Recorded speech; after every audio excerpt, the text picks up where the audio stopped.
சொர்க்கம் சொல்லுது, சொர்க்கம் தாய், நம்மளுடைய சொர்க்கம் தாய். அவங்க சொல்றாங்க, நான் தனியா இருந்துக்கிறேன், அதுதான் எனக்கு ராகத்து, நீ விட்டுடலாமா? உன் புள்ள என் கைய உடுத்தா நான் தனியா நடந்து வரேன், விட்டுட்டு பிசாருக்கு போயிடுவேன் நீனு? உள்ள பதைக்காது செய்யக்கூடாது, கைய பிடிச்சுக்கணும், அத்தா கைய பிடிச்சுக்கணும், விட்டுட்டீங்கன்னா எங்கேயாவது தொலைஞ்சிடுவேன். அந்த எண்ணம் இருக்கக்கூடிய உனக்கு நம்ம தாய் தந்தையர்கள் அப்படி சொன்னால் நம்ம விட்டுடக்கூடாது.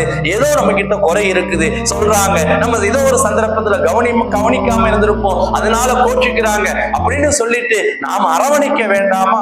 நீங்க என் கூட தான் இருக்கும், என் சொர்க்கம் என் கூட தான் இருக்கணும்னு அவர்களை ஆசையோடும் அரவணைப்போடும் கொஞ்சம் குழாவை தன்னகத்தை சேர்த்து வைக்க வேண்டாமா? நம்மள நிறைய பேர் அப்படித்தான் சொல்லிக்கிட்டு அலைகிறாங்க. எங்க அம்மா அத்தானா அப்படியே நாங்க தனியா இருந்துக்கிறோம், எங்களுக்கு மாசம் காசு கூட சொன்ன வச்சுட்டாங்க.